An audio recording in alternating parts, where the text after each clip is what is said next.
नमस्कार, मैं रिया और आप देख रहे हैं डॉक्टर साहिब। आज हमारे साथ मौजूद है बिहार के जाने माने ईएनटी स्पेशलिस्ट डॉक्टर यशस्वी माना आनंद। तो डॉक्टर साहब, बहुत बहुत स्वागत है आपको हमारे चैनल में। Thank you very much ma'am.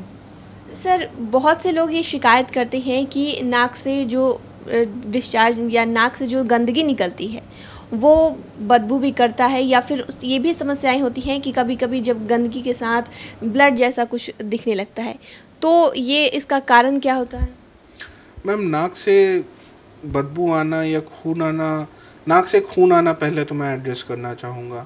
नाक से खून आना जनरली लोगों में गर्मी के मौसम में होता है, या जिसमें नाक की हड्डी टेढ़ी होती है वैसे लोगों में ये ज़्यादा कॉमन रहता है।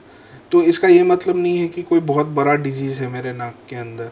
ये कभी कभी नॉर्मली भी लोगों को नाक से खून आता है, जैसे गर्मी के मौसम में नाक सूख जाता है उसके कारण, या आप नाक ज़्यादा खोद रहे हैं उसके कारण, या फिर आप नाक बार बार झाड़ रहे हैं अपना बहुत ज़्यादा फोर्सफुली, तो उसके कारण नाक से खून आ जाता है। हाँ, लेकिन कभी कभी चिंता करने का विषय होता है इसमें, जब ज़्यादा खून आ रहा है, एक नाक से खास के ज़्यादा आता है, दोनों नाक के बदले एक ही नाक से आता है और बराबर आता है, ऐसे कंडीशन में बहुत सारे कंडीशंस आ जाते हैं, जिनमें से बच्चों में तो बहुत कॉमन है, एक फॉरेन बॉडी कॉमन है।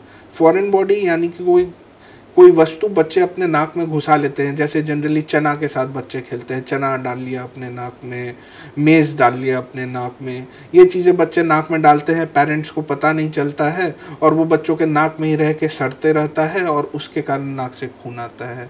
दूसरा, बड़े लोगों में खास के अगर नाक से खून आता है तो ये एक खास के एक सिंगल नाक से आता है और उसके साथ साथ नाक बंद होने की भी समस्या होती है, यानी नाक बंद रह रहा है। ये थोड़ा एक सीरियस मैटर हो जाता है और इसके लिए आपको नाक के डॉक्टर से ज़रूर संपर्क करना चाहिए। नाक के डॉक्टर इसमें संपर्क करके आपको सीटी स्कैन या ऐसे कोई इन्वेस्टिगेशंस का जांच कराएंगे और उसका इलाज करेंगे। एक कॉमन कारण जो कि बड़ों में नाक से खून आने का होता है वो हाइपरटेंशन भी होता है, जिसमें एक तरह से फ़ायदा ही होता है कि आपका दिमाग का नस नहीं फट के आपके नाक का नस फट जाता है उसमें हाई बीपी के कारण। तो वैसे कंडीशन में भी आपको डॉक्टर से सलाह लेनी चाहिए। तो डॉक्टर साहब, जैसे कि हम बात करें नाक से जो गंदगी आती है, कभी कभी देखा जाता है कि कलर में भी बदलाव देखा जाता है, तो ये किसी बीमारी के लिए हो सकता है या फिर सामान्य बात है? कलर में बदलाव तो जैसे ग्रीनिश कभी कभी आता है, तो ग्रीनिश बीमारी का इंडिकेशन है, जिसमें सूडोमोनास एरोजिनोसा हम लोग बोलते हैं, उसके कारण इन्फेक्शन के कारण नाक से कलर चेंज होने के कारण आता है। तो ये सब का दवाइयाँ उपलब्ध हैं, दवाइयाँ यूज़ कर सकती हैं।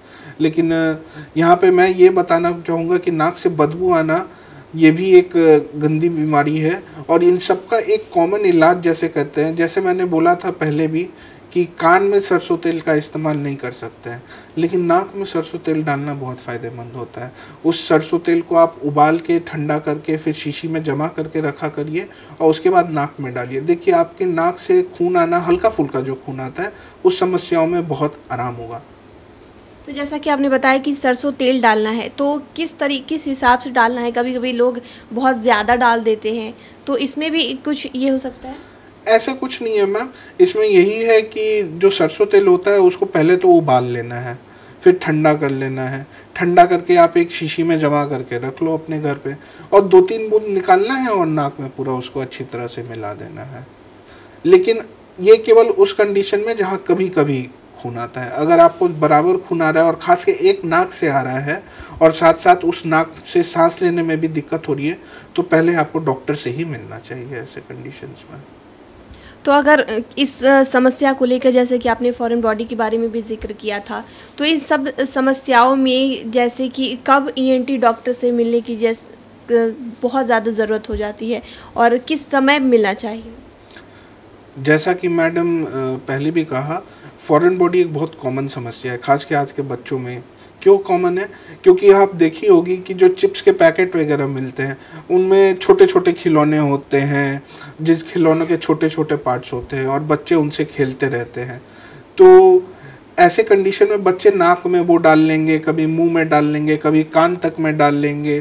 तो ऐसे कंडीशंस में बहुत बार बच्चे को पता भी रहता है और वो अपने माता पिता को बोल सकते हैं कि भाई मैंने अपने नाक में या कान में ये डाल लिया है और इससे मुझे दर्द हो रहा है, तो वैसे कंडीशन में माता पिता के पास लेके आना चाहिए। और जैसा मैंने पहले बोला, अडल्ट्स में अगर नाक से बराबर एक ही नाक से खून आ रहा है, थूक रहे हैं तो उसमें खून आ रहा है, या नाक बंद रह रहा है, वैसे कंडीशन में तो आपको जल्दी से जल्दी डॉक्टर से मिलना चाहिए। तो शुक्रिया डॉक्टर साहब, जो आपने जानकारी दी है उसके लिए बहुत बहुत शुक्रिया। Thank you very much ma'am. तो आप डॉक्टर यशस्वी मान आनंद को सुन रहे थे, जिन्होंने इतनी सारी जानकारी हमारे साथ साझा की है। आप इस विषय में क्या सोचते हैं हमें कमेंट कर जरूर बताएं। चैनल को सब्सक्राइब करें, फेसबुक पेज को लाइक करें। साथ ही डॉक्टर साहब से आपके क्या सवाल है हमें कमेंट करिए या मेल के माध्यम से भेज सकते हैं। वीडियो देखने के लिए आपका शुक्रिया।